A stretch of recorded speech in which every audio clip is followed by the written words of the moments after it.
Selamat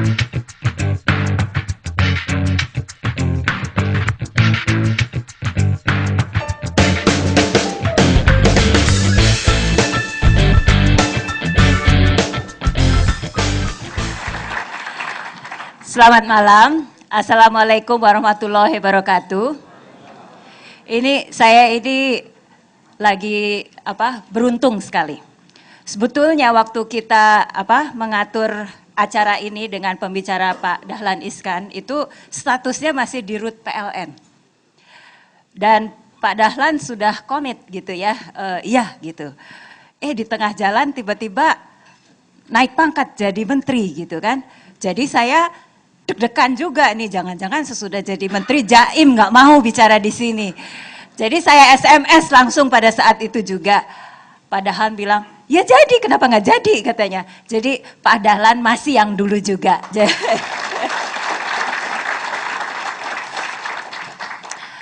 Topik kita malam ini adalah leading in conflict ya.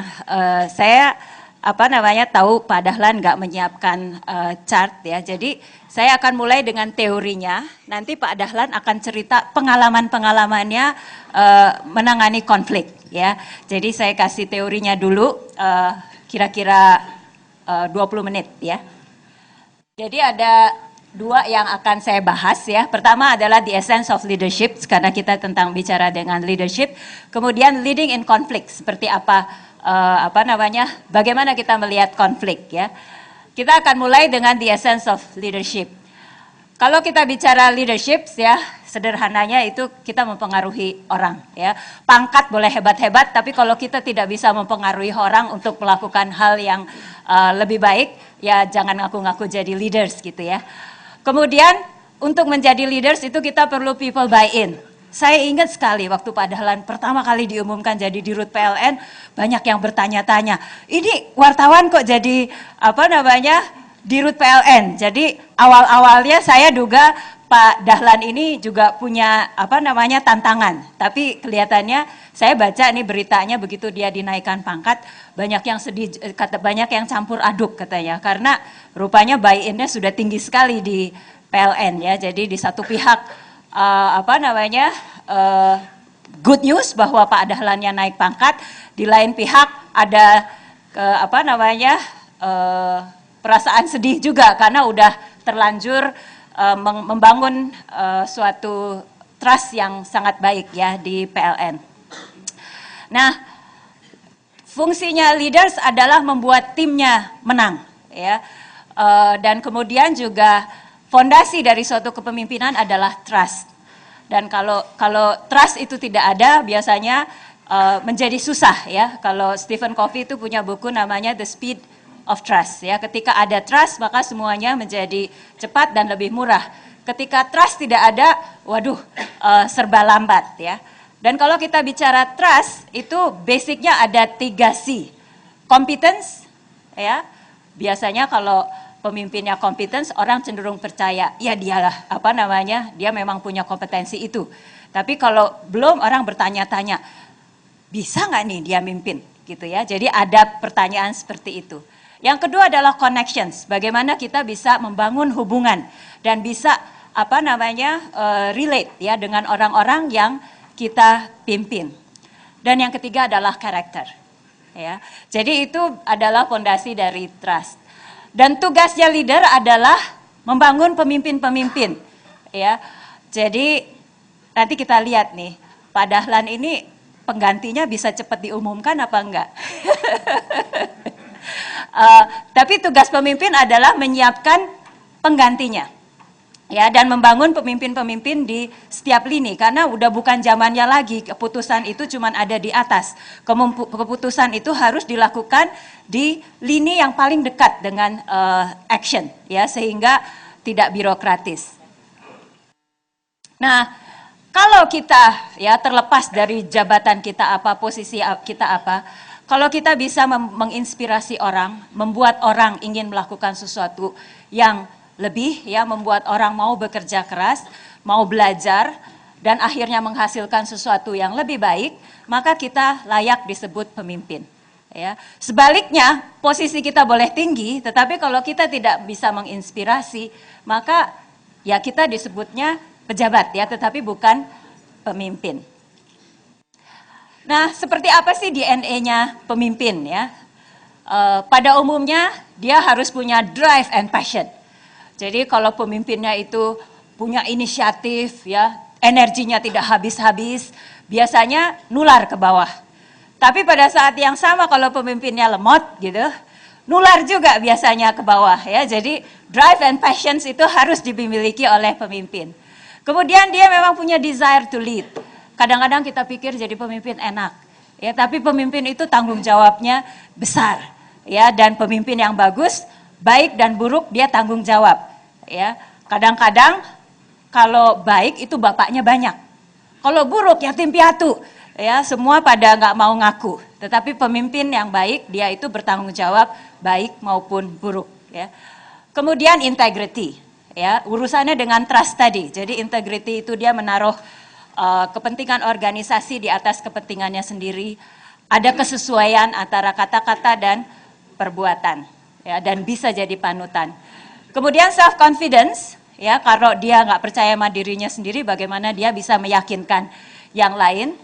Kemudian intelligent, dan yang keenam adalah job relevance knowledge, ya. Jadi itu adalah biasanya DNA-nya seorang pemimpin. Lalu apa perannya? Kalau kita ibaratkan pemimpin itu adalah yang megang kunci bagi keberhasilan suatu organisasi, maka kuncinya adalah satu, dia harus punya visi, ya. Visinya menantang, cukup baru, cukup menggairahkan, dan bukan hanya dia yang yakin dengan visi itu, tetapi juga timnya yakin akan visi itu. Jadi dia harus bisa menjual visinya.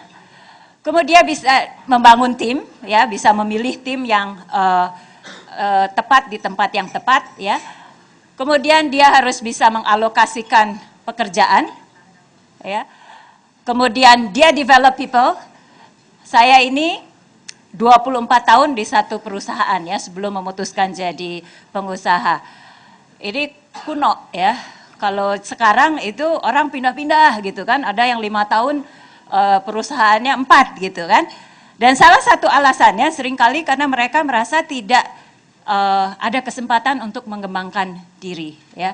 Jadi agar kita mempunyai pegawai yang loyal, tentu kita harus develop people juga untuk keberhasilan organisasi.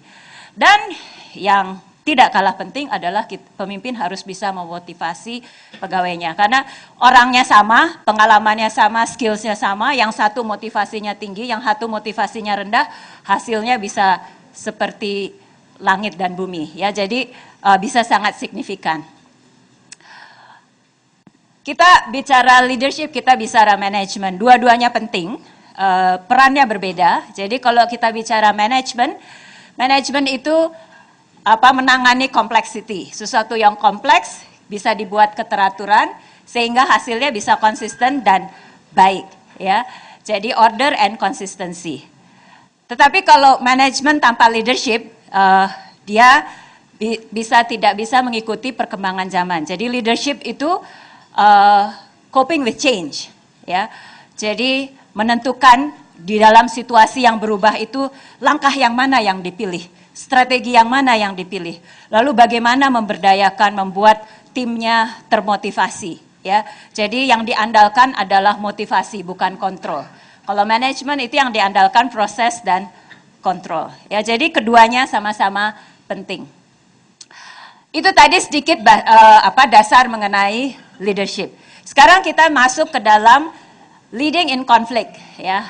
Kita mulai dengan apa sih konflik, ya. Sebetulnya konflik itu kalau bahasa sederhananya, kalau ada banyak ide-ide yang tidak compatible, itu disebutnya konflik, ya. Kita bisa punya sudut pandang yang macam-macam tentang konflik, ya. Paling tidak ada 3 sudut pandang. Sudut pandang yang tradisional, konflik itu jelek gitu, ya. Jadi orang-orang yang sering sangat kritis, men-challenge itu dianggap trouble maker, ya. Dan sebaiknya konflik itu dihindari. Jadi the traditional view, kita suka yang aman, tentram, kelihatannya semua ngangguk-ngangguk gitu, ya. Tapi iya tapi enggak gitu, ya. Itu the traditional view of conflict, ya.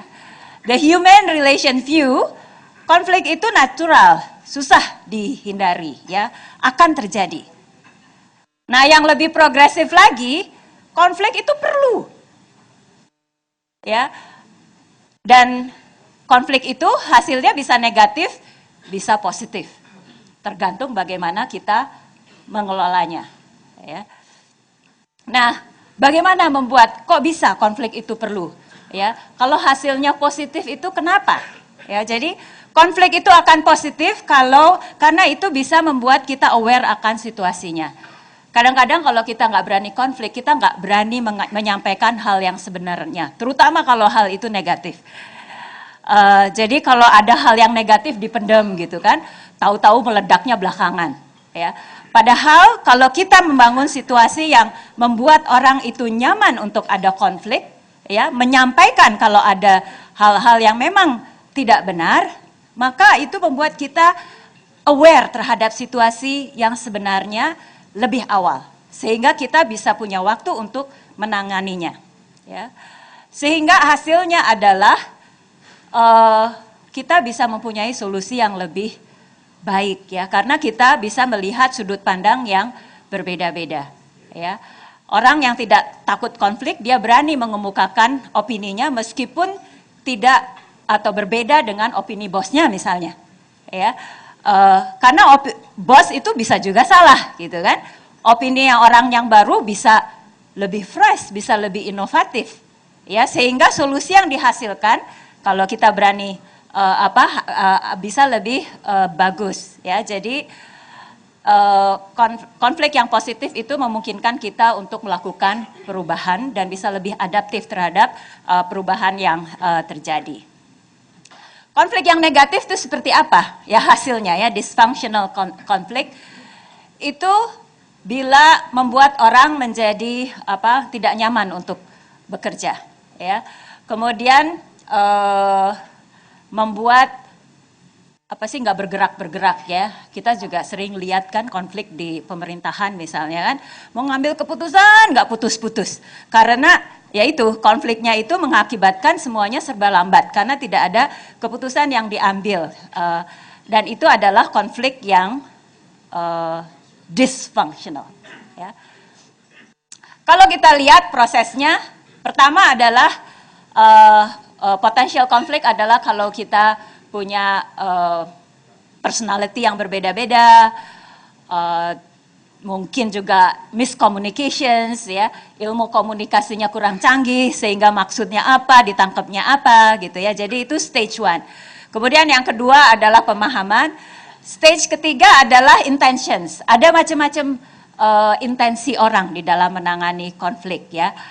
Ada yang competing. Jadi ketika ada konflik itu ngotot, pokoknya saya harus menang. Sampai pada saat ketika dia realize bahwa dia salah pun dia cari pembenaran. Pokoknya pendapat saya harus yang diambil, ya. Itu competing. Ada yang collaborating, ya. Jadi bekerja sama untuk mencapai suatu solusi. Ada yang compromise. Jadi kalau compromise itu ada solusinya, tetapi ada yang dikorbankan, ya. Jadi dan yang dikorbankan itu bisa jadi hal yang penting, ya, demi suatu kompromi. Dan kelihatannya kita sering lihat, ya, kita tidak mendapatkan solusi yang optimal karena yaitu menghindari konflik, ya. Kemudian avoiding, ada orang yang avoiding konflik, ya. Jadi ya udah dianggap nggak ada, diam. Ada masalah? Enggak ada masalah, gitu, ya. Padahal ada masalah, gitu kan. Setuju, gitu, ya. Tetapi tidak dilaksanakan karena sebetulnya tidak setuju. Jadi ini konflik yang di-avoid, ya.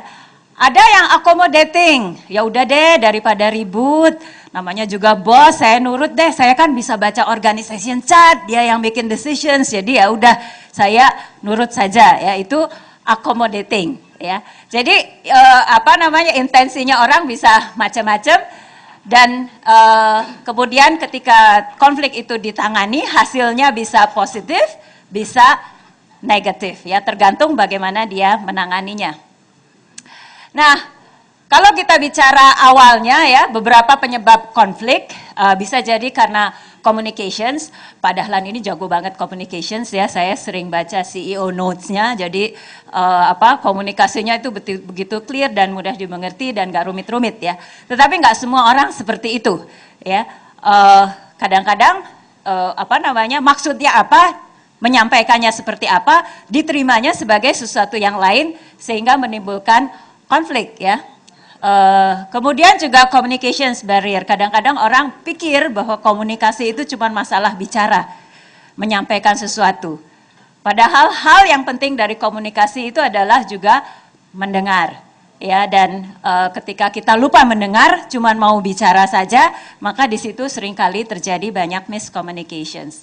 Lalu structure organizations juga seringkali menjadi penyebab konflik. Ya, jadi kita harus yang saya perhatikan di pemerintahan itu, pagernya antara satu departemen dengan departemen yang lain itu seperti pagar Cina sana gitu kan, sulit sekali ditembus ya. Dan mungkin juga goalsnya dibikin sedemikian rupa sehingga beda-beda, conflicting ya, sehingga tidak membantu terjadinya suatu kolaborasi. Kemudian yang lain adalah personal variables, karena kita tahu banyak orang yang punya intensi yang macam-macam. Ya, jadi itu yang sumber dari konflik.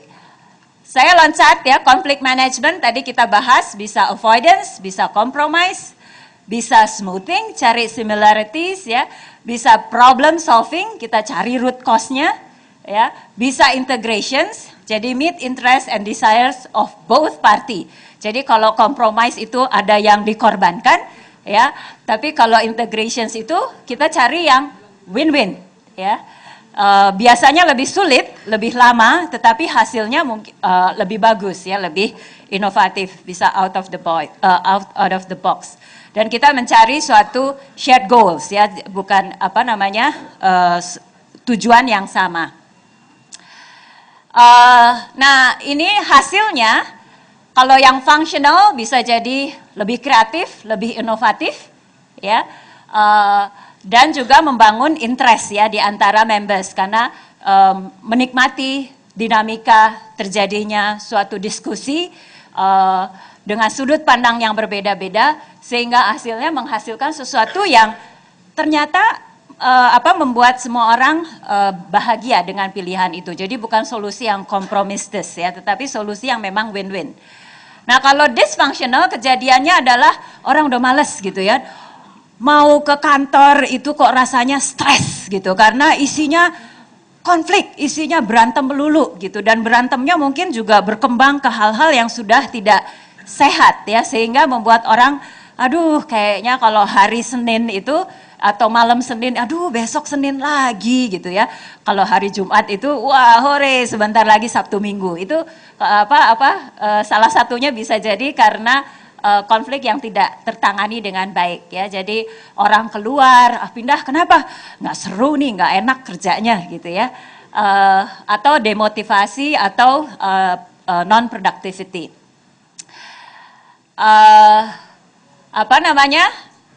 Creating functional conflict, kita perlu decrease tensions, ya, enhance psychological maturity, dan control emotions, ya. Kalau kadang-kadang kita biasakan untuk konflik sehingga konflik itu dianggap sebagai sesuatu yang business as usual gitu ya, dan kita bisa menangani konflik dengan bagus karena memang sehari-harinya berdebatnya itu seru gitu ya. Dan kalau kita bicara mengenai sebelum masuk ke situ, salah satu tipsnya ya adalah kadang-kadang kita cuma mau melihat sesuatu dari sudut pandang kita sendiri. Ya, emangnya gue pikirin, lu mikirin apa gitu ya. Yang penting apa yang saya mau dan apa yang saya mau saya dapat gitu ya. Tetapi agar bisa menangani konflik dengan bagus, selain kita lihat dari sudut pandang kita coba lihat dari sudut pandang orang yang konflik dengan kita. Apa sih yang dia pikirin? Kenapa sih kok dianya segitu ngotot dengan pendapatnya itu gitu ya. Dari situ kita bisa mengerti lebih baik mengenai sebetulnya apa yang terjadi gitu ya. Kemudian kita coba lihat dari sudut orang yang netral, yang tidak punya interest. Nah, kalau kita bisa melihat ini, kita bisa mengambil suatu solusi yang lebih bijak gitu ya. Kemudian yang lain adalah win-win mindset ya. Kalau mindset kita itu win-lose gitu, pokoknya saya harus menang gitu ya. Saya pernah ada tim saya gitu, datang ke kantor dengan gembira berseri-seri, dia bilang, aku berhasil negosiasi sama partner. Dia bilang, aku menang semua, dia kalah semua. Waduh, saya sampai kaget sendiri ya gimana caranya itu partnernya dikalahin.